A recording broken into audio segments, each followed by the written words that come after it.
And in the meantime, we'll see you later. That was a terrible ending. But we'll leave it there. That's okay. I'd cut it right after the point at which you say that was a terrible ending. Yeah, I think that's where I'll go. I sometimes start episodes with my screw-ups. I feel like it sets the tone right.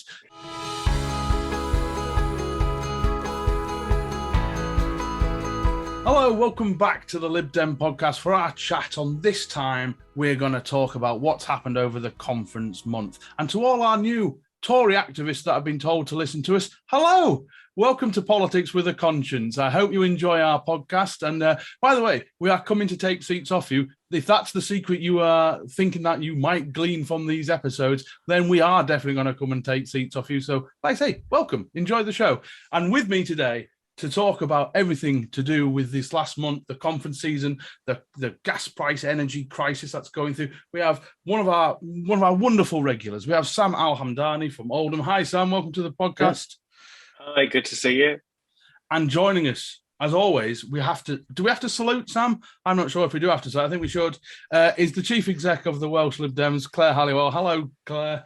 Hi, everybody. Thank you so much for having me again. Right, so conference season is just about over. I don't know actually when the SNP and Greens do theirs, but I don't really care. But they've had their leadership, of course. They have their Green Party. Of course, yeah. It's they have at least 2 a year now, I think, in the Greens. So it's very interesting to see who they pick.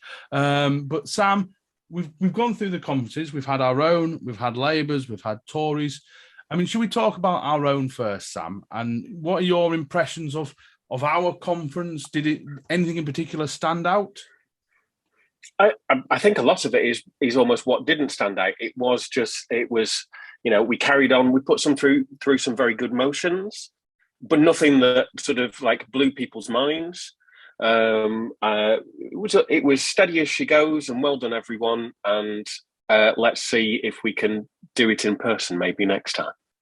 Absolutely. Now, Claire, you've obviously just had the Welsh and Scottish Lib Dem conference literally just gone the weekend as we're recording. So how was the feel with you, and how generally do you think the conference season has been?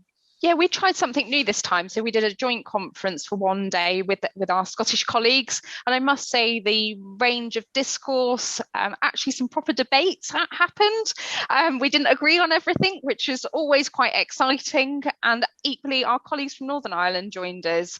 So we had both Naomi and Stephen joined us for a couple of panel discussions. And it's always great to hear from them what they're up to. But I think mainly the agreement is that we're all looking forward to getting back in a physical room together, but making sure that there is sort of a hybrid way of doing it if we can, so that not everybody wants to travel hundreds of miles, and the cost of staying in a hotel can be quite prohibitive. But all of those conversations that you sometimes have in a bar, maybe late at night, definitely is missing. So I don't know how we recreate that.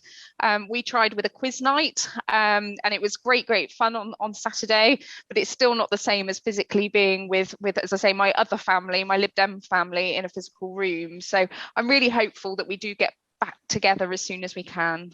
And that's the balance we need to strike, isn't it, Sam? The fact that, I remember when I first got involved in politics, when there's a conference down the South Coast, you're thinking, oh, can you spend £1,000 on hotels to do with that to the whole week? You think, well, no. And it was a real, kind of an off-put to anyone who's new to the party. Wow, that is a long thing to go. But the hybrid would seem perfect, but it's going to be tricky. How would you do that? Will they have hybrid for the main conference kind of motions, so people can take part in the democratic part of the party, but actually maybe the fringes can't do that? This is what the conference committee is going to sort out, I assume. Yeah, a lot of that. And also not just the expense of it being difficult, but an online conference gives you opportunities that you don't have otherwise. You can have more people contributing more effectively. So maybe even things that aren't just the main part of the conference, but where we've had working groups that have been working online. Maybe not just using those working groups, but having expanded sessions. So you have like almost a conference mini break where you discuss particular issues. So I think it can bring lots to the table to have hybrids. And it shouldn't just be a straight question of, is the conference online or hybrid? It should be, what other opportunities can we take to get people more involved, get more of a breadth of opinion, and get people who just don't currently get heard. Yeah. Go on, Claire. I was just going to say, I totally agree with Sam. I think there is an element of trying to get this all right. And I can remember when I was a young organiser, I was young once, and I was lucky because Bournemouth was next door to Poole, which is where my mum and dad lived. So I was able to get cheap accommodation free accommodation more accurately, whereas many others weren't in that situation, and therefore it was prohibitively expensive. And actually, I was thinking the length of the conference, we shortened it again this year for it being online, and I must admit I don't think we could have coped with 5 days online. But getting back to those longer conferences, it will be fascinating to see what the uptake is, because I think people have also got very used to just doing a weekend conference for the Liberal Democrats rather than the full 4 or 5 days that are more traditional. And is this just part of the fact that the Lib Dems have a slightly more, well, I don't want to say complex, although we do have lots of complex rules, but we are a far more democratic party than the others. So the other party, we have so many rules and procedures and on getting through motion. It's a real part of what makes Lib Dems. The fact that if we were to truncate it anymore, would we have the time to get stuff? Because you see it whenever we have emergency motions go to conference, the amount of emergency motions that come in is usually sky high. So how we deal with that going forward. But I think some sort of blend is going to be the way forward. But I also think one thing I wonder about the lack of in-person is also it's the energy we get from each other. And I do think, I mean, personally, since COVID happened, I think it's been harder for activists and members to energize each other, to keep going, to do stuff and things like that. And I think that's an important part of it. Actually, there's nothing better. We always say, when you do things, if you have a Canvas session, try and do a little social afterwards or before or something like that, just so it doesn't feel like a grind. And I think that is maybe something that we need to incorporate as well. I've been really lucky in the last couple of months. I've been to 2 in-person events with campaigners, both with ALDC. So I attended Kickstart, and we had a Motivate Day in Wales, and I've lived here now 12 months, and it was the first time that I'd seen so many activists, because we've just been doing so much of it through the screen. And actually, as you said, that energy and that enthusiasm that you in some ways struggle to get across, how much I do enjoy knocking on doors. Sadly, the people in front of me definitely knew it by the end of the training session. So I think it is I am desperate to get back into rooms with activists in a safe way, but I think it's really important, as you say, for the party and getting that energy to, especially as we're going into next May's elections, that are just so important to everyone, that we need to get that faith back that we can go out and we can win. And sadly, through a screen, it's quite difficult to get that across in the same way. Sam? Well, yeah, I think one thing that I just in terms of a balance of that, like so for me, I've got a 2-year-old daughter, and so like a 5-day conference with that's just not an option. And also, I feel for people who, if you're in a dead zone, like you don't have people, like when I joined or when I became kind of properly active, like my local party was within days of being folded into the next party to it, because there was just and so there was no one there to even sort of say, go and book into a conference. This is how you do it. And it would have been a much easier thing if I'd have just had an email through that just went, you can join an online conference, you can sign up for, so as long as we're accommodating that, yes, then I want to see that all that inspiration going back. But I want, it's making sure there aren't more people left behind. I'd say the kind of end the Lib Dem kind of conference bit of this chat is some of the announcements did come up. Like you say, they were perfectly brilliant. I would say that young Liberals continue to storm ahead. They seem to be getting stronger and stronger, which is always good to see. I would say probably the most controversial issue which came up was probably the one about whether we stand in every seat. Or on housing, of course, we had one on housing as well, which came up. But I think that's the one that probably got the most, is the decision that Lib Dems would not seek electoral Or the default, you'll correct me, Claire, actually, right? The default is now the Lib Dems will stand in every seat. However, local parties will still have the final say. Absolutely, yeah. The power is now with the local party rather than the federal party. So if local parties do choose to come to an agreement with another party, as long as it's got the membership backing, fundamentally that's something that can still happen. But yes, it was trying to make sure that there isn't necessarily a repetition of the Unite to Remain issues that we had, and dare I say, here in Wales had a definite impact on the morale of some parts of the party.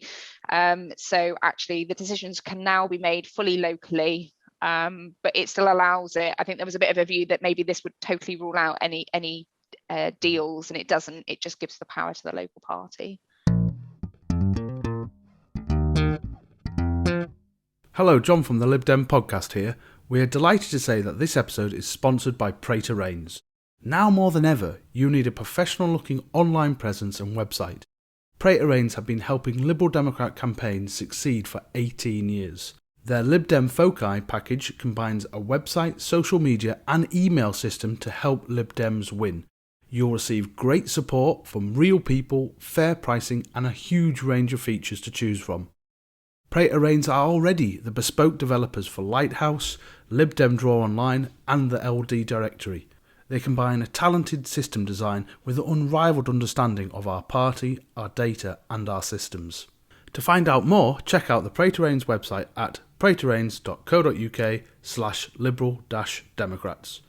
And that segues perfectly, Sam, into the Labour conference about dealing with other people, because I suppose the big thing that came out from Labour from our point of view, along with the kind of psychodrama of the left and the moderates kind of eating themselves, is actually the issue that Labour rejected a PR stance. At the moment, they say they might do it next year. So just to give listeners and viewers the update, so 80% of Labour local parties voted in favour of it. However, the unions, massive, again, almost the exact reverse, decided to quash it completely. Which, I mean, Sam, what's your take on that, actually? Why do you think the unions did that? I have to say, and I've spoken to a couple of the local Labour councillors near us, and they were sort of somewhat startled by how aggressively it was challenged by the unions. And I suppose it comes from an idea of, unions have backed Labour to be the power in British politics. So their default, they wouldn't be all in on Labour if it wasn't going to be the case that there was going to be just a Labour government. So if you introduce PR, that disappears. So the whole way in which they've structured themselves politically is predicated by the fact that you can deliver on and I'd say regular basis, but evidence proves it's not very regular, but a regular Labour government. So I can sort of see the logic of it, but it's a really short-term logic. It doesn't work in terms of what they actually want, which is better support for working people. Well, we've not had PR for all this time, and Labour have barely managed to form a government for, barring 2 occasions, 3 in the last 70, 80 years? 100 years. I think 75 years out of the last 100 have been Conservative-led or something like that. I think exactly. Yeah. So, Claire, is it just about power and influence for you? Unions have got their horse and that's what they're protecting? I think so, and I think we see this with decisions that are made quite often within the Labour Party. Here in Wales, we've got sort of the option to do PR at a local level, but there's lots of councils where there's lots of monopolies on who's in power, and therefore it's not getting forced through. Why would you reduce anybody's power at any point? So I think it's a bit of that, and I must admit, the one thing that I would say about the Labour conference is it was obviously so much about getting the internals right.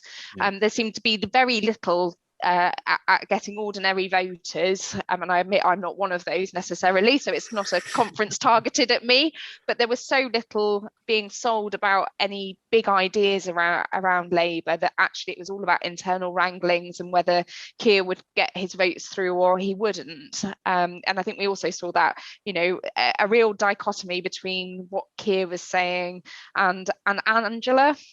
Angela Rayner obviously made an additional comment about the words Keeps Tory doing it, though, and doesn't she? scum.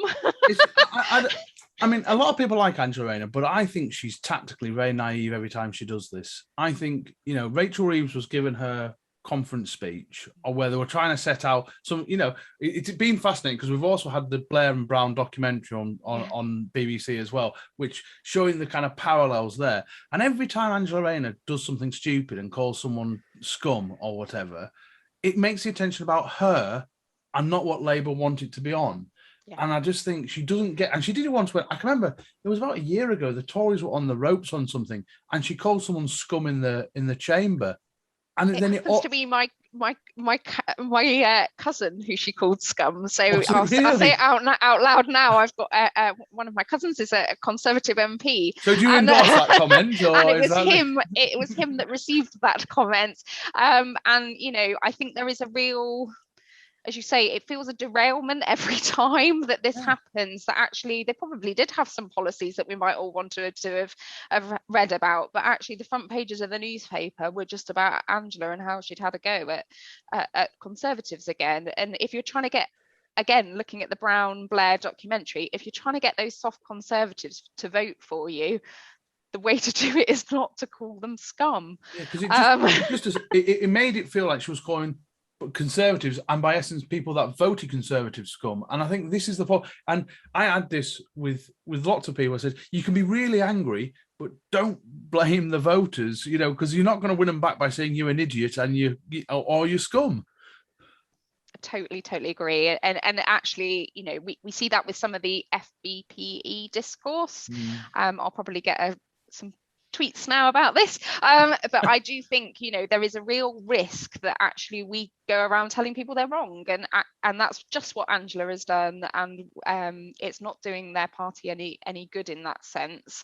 I'm sure it's enjoyable for the party faithful, and if that's who it's targeted at, then that's fine, but fundamentally they're going to need voters at some point in the near future, and they're going to need some people that they potentially have offended. So, I mean, sorry, Sam, go on. I was going to say, Sam, was the Labour conference all about just manoeuvring in a sense, as in internal manoeuvring, Keir Starmer wanting to, because actually those people heckling him when he was talking about his mother's illness is almost manna from heaven from him in terms of saying, I'm not with the idiots. It is. And I thought, he rode it really well. I think what it indicates is that the Labour Party is not in the place it was kind of at that John Smith, Tony Blair place, where they had a clear sort of internal majority for the direction they were heading and the kind of intellectual heft, the arguments about what needed to be achieved, all of that was heading in the same direction. Where they are now is not that place, because there is still far too much of the party which fundamentally disagrees, and that's why they're having to have these kind of internal debates and so on. And whilst he rode it very well, like, it didn't go away. So that to me suggests that, again, that they're not far enough down that path to ride that out. And like you say with Angela Rayner, she is just the embodiment of that, with the way that she's taking things on. And she's one of the local MPs here, and you do see her doing that sort of thing on a regular basis. And ultimately, political parties, I don't care if you're in a ward on your own, wherever you are, if you're speaking to yourself and not to your electorate, you will lose. And that's it. So you speaking to people, and this is why Twitter, we've said loads of times, Twitter isn't the real world. If you think Twitter is actually the real life out there, then you are going to hit a real barrier and come in for a shock, because it's an echo chamber. And pleasing your delegates, okay, you do want, I mean, let's face it, if you're in a conference, you're probably a little bit weird. We are all a little bit weird by liking to go into conference, but they aren't going to elect you. They're the troops you need to rally, but there's two audiences to every conference. There's the inward audience and there's the outward audience, and Labour hasn't figured that outward audience yet. And I think, and you look at that and the documentary is great. It is really, really worth watching. I've watched all 5 episodes, but you look at the heft of people like Mo Mowlam, and Gordon Brown and Robin Cook and all these people that had real weight and authority behind them. Do you see that in Labour at the moment? No, I have to say I don't really. I mean, you think there's some people you think might have something at some point, like maybe like a Lisa Nandy or something. You think she might get there, but it's like kind of at the moment. I don't see a Labour winning this next election. I mean, take into account the arithmetic of Scotland being out there, going nowhere down south, and actually struggling to hold where they are in the north. I mean, and this is why the PR vote is just mystifying to me. It just, and I don't understand where the unions are coming from, because if they do want to hold, they want to hold on to power, but with no power. And so it makes no sense. So, but what else has come from the Labour conference? Claire, anything else that's sprung to you from Labour?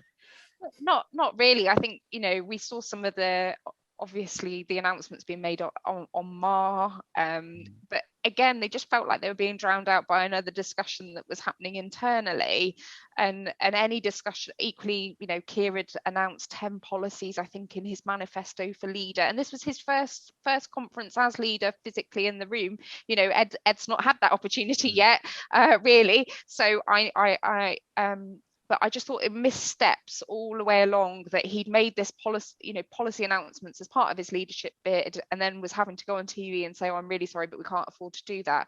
And I think that we all get that we're in a cost of living crisis potentially. COVID has totally upset everything, but actually it was totally about batting back anything that they'd changed internally, just nothing about what they were going to do for the future of the country. Yeah. Sam, you're obviously excellent on messaging and things like that. But the thing is that you thought, again, going back to the Blair years, they were driving that narrative. Now, I don't see. I mean, the fact that there was virtually nothing on the petrol crisis, on the cost of living. They seem to. It's very conservative, their approach, in terms of they're just wanting the Conservatives to collapse instead of actually saying, we want this. And I think part of that, Sam, and I'd love to know your opinion on it, is the fact that it's very difficult for them to say anything because they voted for that Brexit deal. If everything has had kind of some sort, like, we know about the lorry drivers leaving, we know that Brexit is having an issue. Lisa Nandy, again, when she was doing one of the shows, said, she's not going to commit to free movement of people. They're not going to commit to entering the single market or the customs union. And that's tying their hands behind their back a bit, because a lot of these problems are caused by us not being in the single market or the customs union. Yeah. I think in terms of messaging, like, it feels like there is a very managerial approach to policy that they're taking. They're not, Keir Starmer is not an inspirational kind of leader. No. He's a good manager. And that comes out in the way that they are working. And if you want to, this is a time where the way that your messaging will work in British politics is if you seize the narrative. And every time I see them kind of enter into a policy debate, it's not about seizing the narrative. And it's not just on kind of Brexit, it's across the board. The question that he faced on Andrew Marr about, how you define a woman, and whether is it just by having a cervix? And it's kind of like, he gave a really wishy-washy, I don't want to put an opinion on this. It's like, seriously, how reductive is the idea that what a woman is defined by a cervix? You are not a woman because of a cervix. You are a woman because of all the many aspects of you that goes together to put this. If you want to seize the narrative, say something like that. Don't accept the question in the way that it's framed and give a really half-arsed answer to it. Because you please no one.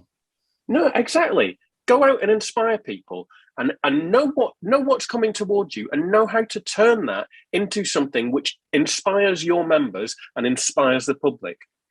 And it just comes across that no one at the top of the Labour Party knows how to do that. And I think actually it's a real risk for our party. We need Labour to do well. We need them to put in a good showing, because it will definitely help us if they're considered as something I don't think they're in the place that they were when Corbyn was about. But at the same time, if they're not seen as electable, actually it makes our jobs a lot harder in some of our seats where we need people to switch and to say, actually, I can risk having a Liberal Democrat elected or whatever. And we just need to make sure, we do need the Labour Party to step up and be a real opposition. We can try all we like. And I must say, from our own conference, if you haven't already seen it, go and watch Daisy Cooper's speech. It's available on YouTube. It was one of the best things of conference, really outlined why she's a Liberal and why we should all be Liberals. And I just think that there's a real thing there that actually we need them to do well. So we desperately need them to step up in some way and possibly get into power. Whereas, as you say, at the moment, it feels like it's another Boris election win, even if it is 2-3 years away. I wonder though, if I've had musings about this because I think about, I'm a right dork, I think about this all the time, but it's whether no one's threatened by Keir Starmer. He is the vanilla ice cream of politics at the moment. He's okay, but he's not gonna blow your socks off. But I wonder if that makes, because I do wonder about those seats that are Lib Dem Tory marginal. The fear of Corbyn has gone, because that was evident in 2019 how much that played into those voters.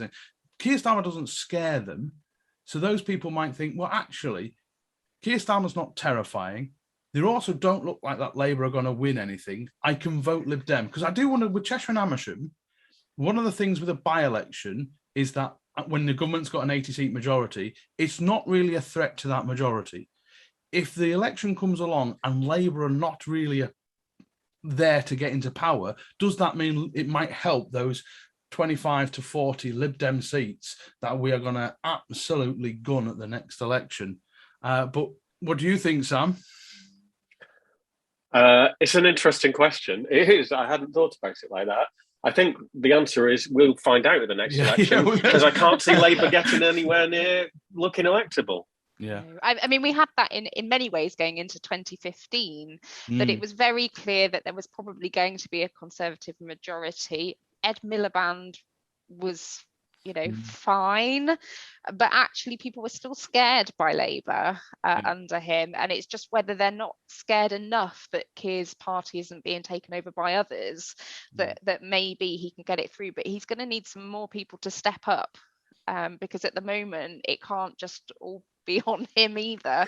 And if there's other people in the ranks that scare people, then there is still a risk there. So it's been fascinating from Wales. Obviously we've got Mark Drakeford here, who has a very different style than the English Labour Party, and seems to be doing a very good job of slow and steady and all the rest of it, and it's still very, very popular, but it's going to be interesting in how much of an influence might actually Wales could have on the future of the Labour Party, and whether people will look here and say, actually, they've done a good job in COVID, etc. It feels like a fairly decent administration that's been quite steady, and maybe actually Mark and some of the Welsh Labour people here need to be given a bit more of a emphasis across the border. But do you think what are the I am very conscious, because obviously when Labour took Scotland absolutely for granted, they've taken the North absolutely for granted.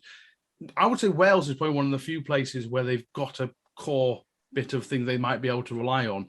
But is that under threat at the moment, Claire? How are Welsh Labour seen? Obviously, they've not got a majority in the Senate because we have a proportional system, but they're very, very close. They just need one person to not vote, which happened earlier this week, and they've got a majority. But actually, the interesting thing here was that the independent vote, which everybody, so there's a group called Yes, and the expectation was that they would all go towards Plaid, and they didn't. Actually, Labour were able to keep quite a lot of their vote through there, and actually, for them, if Plaid's not doing as well, in many ways that means that Labour's doing better.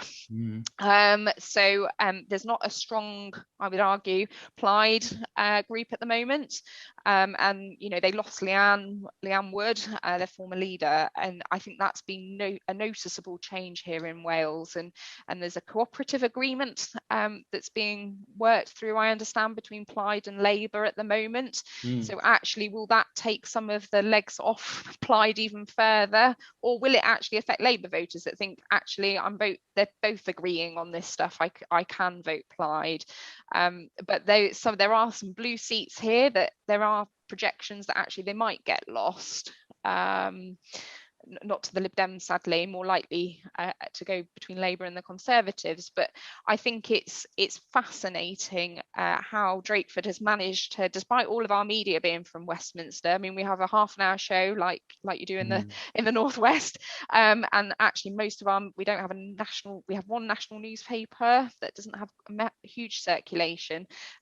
So actually, considering all of that, the fact that Drakeford's still been able to say he's separate and different is quite incredible, really. So, and you've kind of brought us on to talking about kind of coalitions and arrangements. And before we get on to the Tories, we should just give a very quick mention. And this is very harsh on YouTube because I haven't told you I was going to do it until about a minute ago when I said we should talk about this. Is actually the German elections were very interesting this time round. And actually, we talked about media there, about the idea that the populist far right is going to keep going, when actually there's been this year has actually been fairly good for steady as you go social democracy, both in Norway and in Germany. And it was a funny old thing that actually the SPD's leader was very much seen as the continuation of Merkel, despite it being in a separate party. But any thoughts on the German elections from either of you? I was lucky enough, and this is obviously pre-COVID, to spend some time in the Bundestag, sort of immediately before everything closed down, and it was just fascinating. My German is not very good, but watching the speeches, watching the interaction between the different groups, and like the far right, literally shoved over on one side of the chamber, but they were quite sort of. They were obviously alienated within the process, and I don't know enough about German politics to see how that played out. But it was like the difference. It's an odd thing. The difference in the presentation of the chamber. So they have kind of like a right to left horseshoe with then the government sitting at the front and whoever's up for discussion, and it changes the nature of the debate. So you've not just got the political system, which emphasizes that different ways of working across different parties, but you also have that thing of in physical process, you're being encouraged to sit next to people who aren't necessarily in the same party and work with them, and it does increase the likelihood of that. And so, one of the reasons why, and I know it's a petty thing, I hate the House of Commons just because of the physical nature of the building. It forces you into that horrible us versus them, and usually Tory versus Labour. And it's fascinating to see that distinction in the election, that steady as she goes, and the continuation person, as you said, being from a different party. I think far more achievable in that kind of system and far more achievable in that physical space. Claire, I mean, anything that come from the German elections to you? I mean, I've got a couple of points, but I'll let you go first. Yeah, I was going to say, I think I saw a couple of interviews with younger voters, and there was a real dissatisfaction with the norm. And actually, I think there were calls that the Greens would have done better than they actually did. So what happened there, it'll be fascinating. But as you say, the way that they've been able to get, I'm useless at names. They've been able to, say a different party was Merkel's successor was actually quite incredible. And actually, seemed to be a bit of a continuity candidate. But I think that's what people are going for. It probably didn't help that the CDU's candidate Arne Lescher or something like that had an atrocious campaign, had a really bad. I mean, he was talk chuckle. He was found. Well, the big thing that changed it is that when the floods were going on in Germany, and it was a very somber press release, he was in the background having a laugh with someone, which I think just kind of completely demolished his campaign. But one of the things that will be interesting, and it's something I've thought about that might relate to Britain, is actually what you just mentioned, Claire, is the Greens not doing as well as what they were expecting. They still had their best ever result, so let's preference that. They, it was still a good night for the Greens and the FDP, which is the more economic liberal side. They're probably more centre right, probably kind of Cameron-esque kind of liberal philosophy. But what was interesting about the Greens is, and we saw it in Norway as well, is that because climate change is so far up the political agenda now, which is great, absolutely brilliant, no one is going to dispute that. It doesn't mean that all the other parties are stealing the clothes of the Green parties, because everyone's talking about it now. And if you are, what does anyone know about the Green Party in Britain, other than environmental issues? Not much. And actually, it's probably quite, those that do read up about Green Party policies other than environmentals will probably be quite scared by them. But if everyone's talking about it, then they lose their USP. And I think the Greens might struggle going forward in Britain if everyone is talking where they are. We saw this in Canada, I think, as well, that there was an expectation that the Greens might do a bit better. But actually, when you looked at the top 3 issues that each party was going and talking about, apart from the far right teams, the environment was number 1. Trudeau went on an environmental discussion, despite some of the evidence that maybe he's not as green as one would have thought. But actually, we have seen it that, as you say, it's at the top of the political agenda, which is absolutely the right thing. But is everybody else stealing a march around the Greens? And I think actually next year's local elections might be quite telling around that as well, here in the UK. So we haven't got many Greens in Wales. In fact, we've got one Green councillor in Powys, which is an area where the Liberal Democrats do quite well as well. And there is a real feeling that maybe that seat is all up for grabs, because they don't really seem to have a particular agenda other than the Green one, which is being, is everybody's agenda now. Sam? I absolutely agree. And I there's almost a bit of me at the end of that goes, it would be a good thing if the Green Party were forced to disappear by virtue of the fact that everybody's dealing with it. I suppose there's an extent to which the Greens want themselves to be out of existence because everyone's addressing it. Yeah. So well done, Greens. Drive yourself out of existence, and we'll carry on. Well, drive is a terrible thing to say, actually. But actually, when we talk about the Green agenda, also one of the things that's come up, we are going to get to the Tory conference. I absolutely promise your listeners we are going to get there. But there's isn't about Insulate Britain actually has been going on with the protests, blocking of the M25.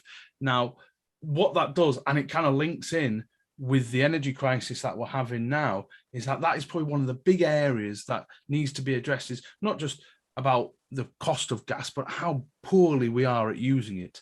The fact that our houses are some of the worst for insulation in Western Europe. And actually, we need to get to a point where we're not going to, if you look at, and I read an article today where compared to 1973, China's usage of fossil fuels has gone up, or demands on energy has gone up 900%.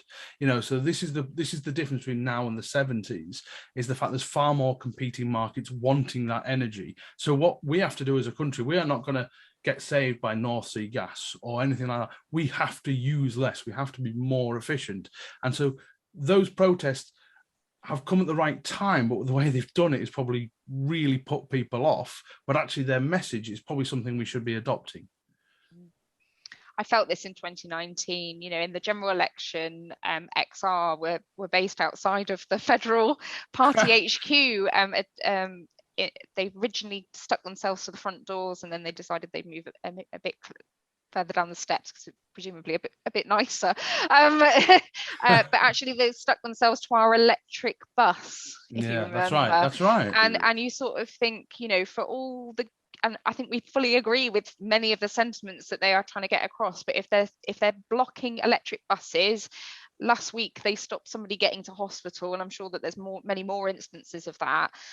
sadly, they're deflecting again, almost like what Angela Rayner has done, in totally deflecting from your message and moving on to a very internal debate about whether that was the best way of making your point, rather than the actual point being the point. So I think there is a real risk there, sadly, for some of those green groups, and for us thinking a bit more outside of the box about our energy usage because of the tactics that are being used. And I fully appreciate why those tactics are being used to try and get it on the agenda. But I just think it gets lost with an ordinary voter and an ordinary person that's going to have to make some difficult decisions about what car they next buy or they don't buy. Fundamentally, that they're not getting into the psyche of the voter that way. And it seems you talked before about with Angela Rayner and who she was speaking to and what that impact was trying to be.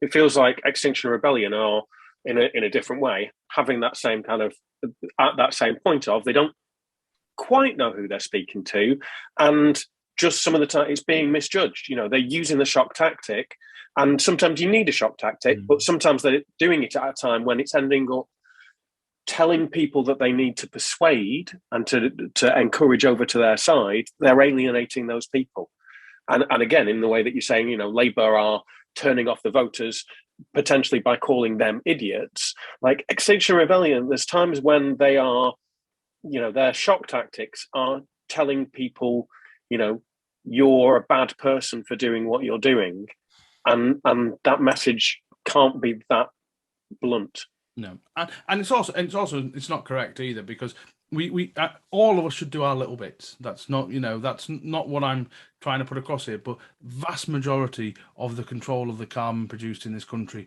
comes from industry and like public bodies and everything else. They have more power than an individual does to do something. But we should still do something because it helps us out. It means we have less stuff going to landfill. It means you pay less council, all the rest of it that comes into it. But it's very interesting to see where this goes. And as someone who I'm quite proud of the green record the Lib Dems have, and actually we've got a good solid platform to build on it. But I think everyone's going to be saying much more. So whether that will be a key plank of the Lib Dems, it will be in the manifesto. But whether it'll be something we campaign on lots on because everyone else is saying the same thing, we will wait and see. Right, let's get to the Tories. Okay, well, I'll tell you what, before we get to the Tories, we should thank, firstly, our Patreon subscribers as well for signing up and helping our podcast. As we say, we get no funding at all from the National Party. We're all volunteers. I still don't pay Sam, no matter how many times he comes on the podcast. He doesn't get any sort of money. We do this because we love doing it, and the fact that we think we reach an audience, but we really appreciate it. We've had some absolutely lovely messages from you guys. Some of you have joined the party. Some of you have become councillors because of listening to the pod, and that means an awful lot to us. So thank you very much to everyone who signs up at patreon.com/LibDemPod. We really, really appreciate it. Right, the Tories. Does anyone want to start? I mean, on one side we can say there wasn't much policy announced at all really from it. Do we think? I think maybe the most surprising thing for me is the optimism was odd, but I actually thought they may actually abandon the universal credit uplift cancellation. I thought they would cancel the cancellation, you know what I mean? But or tweak it so they'll change the threshold slightly or something like that. But actually, they were quite ballsy, the Tories, in not doing any of that. They just thought, no, we're just going to crack on with it. Claire, what is that? Do you think they're being a bit cocky with it, or how do you think why do you think they did that? I thought actually they had an internal conference in many ways. Boris's speech was totally to those that were their core vote. He didn't need to speak to anybody else, but that's the difference. He didn't need to speak to the rest of us. He only needed to speak to his core vote because it was large enough. And as you say, they did a great job of deflecting on the day that universal credit uplift was cancelled. That, there were videos of Theresa Coffey that night singing, was it to Time of My Life? I've written it down. And like in any other decade, I think that would have been the main news on the front pages of the newspapers. And a huge shout out to Marcus Rashford for attempting once again to provide a level of opposition to this government that sadly on this occasion he hasn't managed to get through. But you know, I found it incredible that the front pages of the newspapers once again were focused on, you know, really trivial stories and not actually on the big decisions that are being made at the Conservative conference.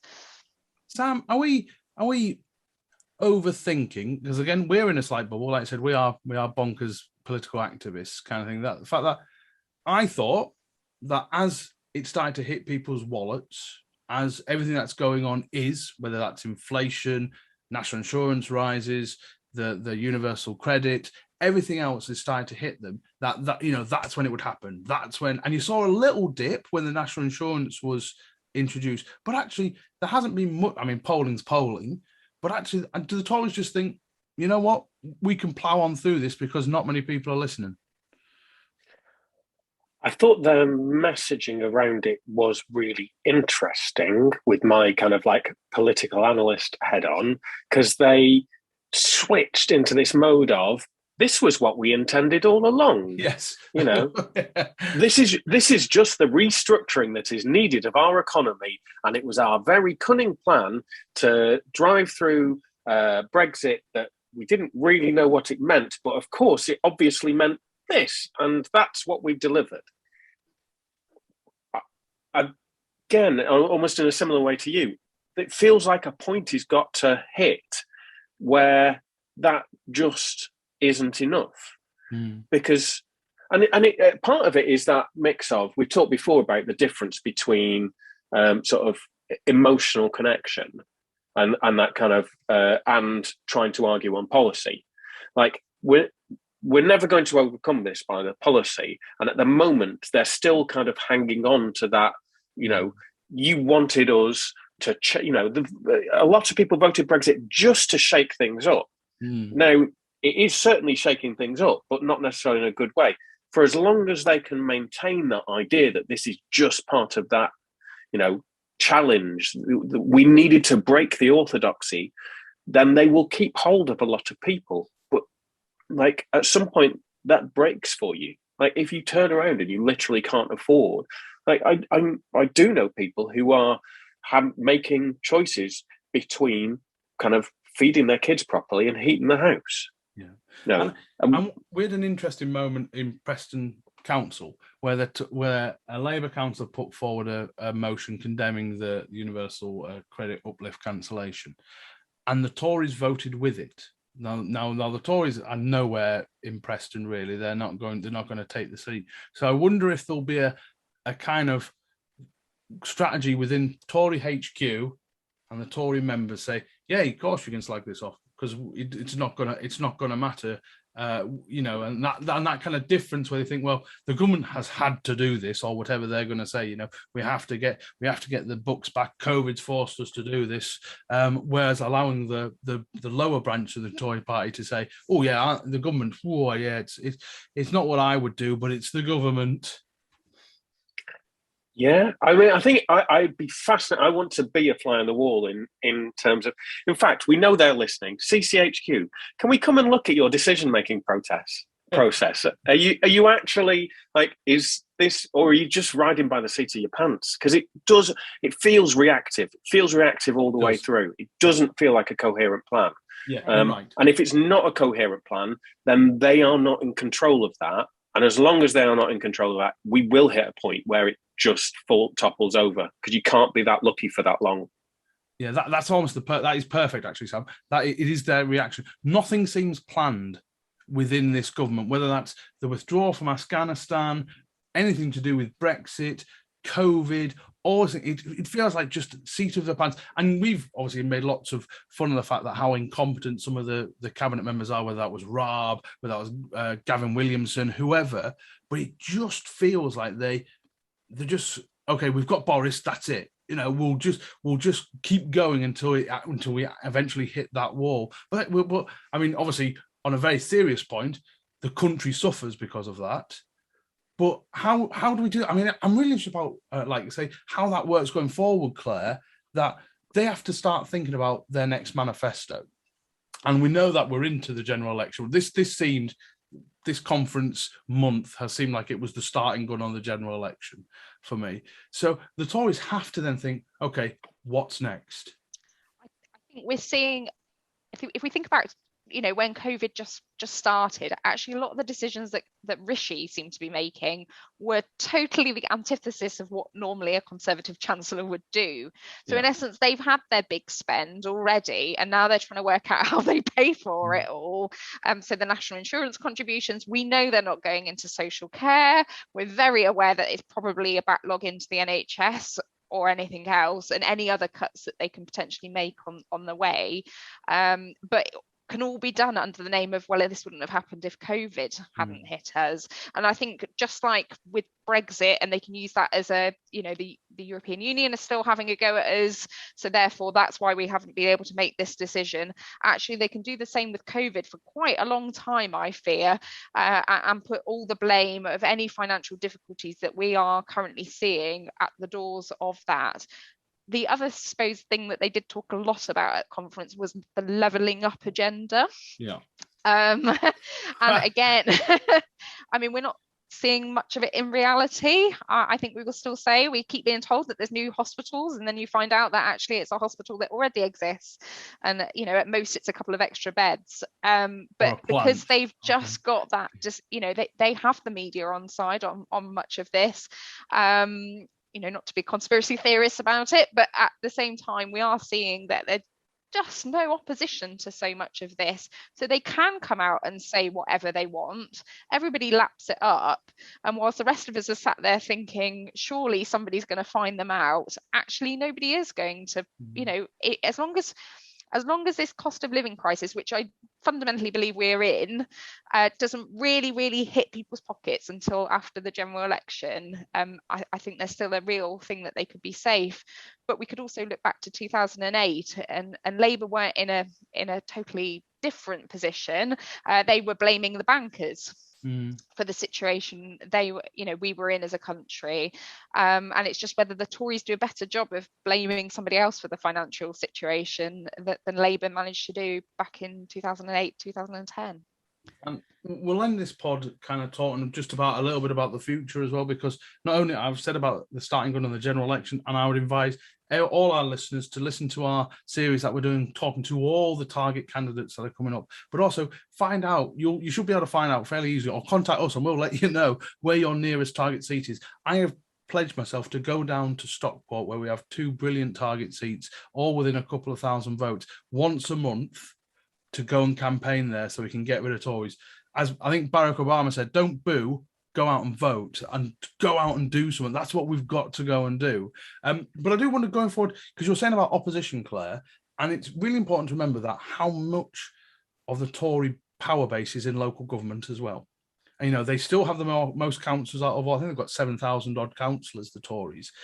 And I do know that there's been an announcement saying the funding for councils is going to be fixed over 3 years, and that will come out in the next couple of weeks or so when the autumn statement comes out.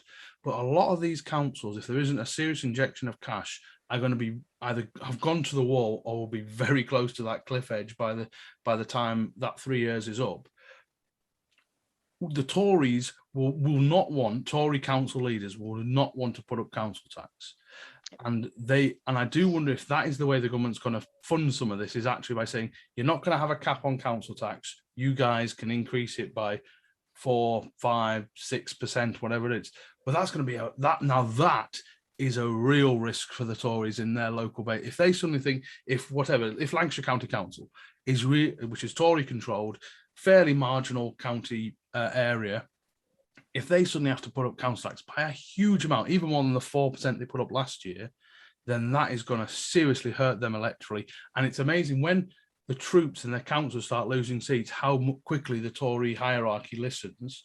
So what do we think, Sam? Do we think that is something that is going to happen? And obviously, all good Lib Dems, you should be prepared for this. Get your candidates in place. Get your plans in place for May's elections. If you don't have elections in May, go and help an area that does have elections in May. I say that as somewhere that does have elections in May. So, Sam, what do you think is going to happen with the local base of the Tories? I think it's interesting. I think it's very interesting in terms of what you're saying about council tax, because there is a somewhat of a natural advantage to the Conservatives to letting that happen, because a lot of their councils are ones where you have a much broader spread of people paying council tax and less demand for services. So in my area in Oldham, we have really high council tax because we have such a low proportion of people who are who pay council tax in the first place, and then we've got really high sort of social care, all the stuff that goes with that. We've got really deprived areas. That is common to a lot of Labour areas. So if they kind of throw the burden onto council tax, and I think it's a terrible thing for the country, it exacerbates the current inequalities, and they are inequalities which serve the Conservative local power base. It'll hit some of them, but there's a lot of them that it won't hit as badly as it'll hit Labour. And we talked about regressive taxes, whether that's NI or whatever. Council taxes are horrendous. I mean, I do believe it's still Lib Dem policy to scrap council tax. Well, I say it's my policy anyway. So, yeah. But Claire, I mean, and again, big elections in Wales next year. Absolutely. And I think actually, like we said, that the Tories don't really plan stuff. In some ways they do. So they will work out what the best year is for their electoral position. So next year it's mainly Met in the north. It's councils here in Wales where actually they're not majorities in many of them, and Scotland, and then London councils as well. So whether they'll make a decision about when the right time to do it is in conjunction with the local government base, I do wonder if that might be something we see. But also going back fully to the messaging side of the discussion, I think actually if they badge this NI tax increase as just about paying for social care and called it something totally different, we'd all be fine with it, because we all know that we need to pay for social care. It's part of our own, we just wouldn't do it through national insurance. And it's again one of the most regressive taxes there is. It doesn't hit people who the right people at the right levels and all the rest of it. So I think again they've obviously got somebody who's not doing their messaging quite right. I don't want to do their jobs for them, so CCHQ, please don't come to me. But at the same time, if they had badged it as being about social care and paying for social care, I think actually a lot of people will be more on board, and maybe they'll need to do that with the council tax. And maybe they'll encourage their councils to say the only reason I'm having to do this is because of social care. But you can't play that trick twice, though. You can't be the boy that cried wolf. You can't say we're raising NI to pay for social care, also you're going to raise your council tax to pay for social care. There's only so many times you can pull that same rabbit out. And I think there is with us, and I'm not convinced that everybody else would notice it quite the same way. Well, just make sure you put it in your focus leaflets is the way to go about it. But no, thank you, Sam. Thank you, Claire. That has been our roundup of everything that's going on in Conference. We do apologise. We covered everything from Canada to Germany, to Croydon Council. This is we've done quite a good sweep there. But thank you so much for coming on. And I say to all our listeners and viewers, thank you so much for following the podcast on @LibDemPod, wherever you find us on social media, and whether you listen to us as you're going for your jog or you watch us on Facebook and YouTube, we really appreciate you being on. Always a discussion this as well. Do hit us in. What would you like to see us talk about? Where do you think the Tories are going? And all our target candidate episodes that are coming up, more and more Lib Dem target candidates are being selected as we're getting into this general election campaign. We'll be doing lots more about how you can help, where you can help. So thank you so much for listening. Thank you so much for Sam and Claire for coming on again. We'll be back with another episode very soon.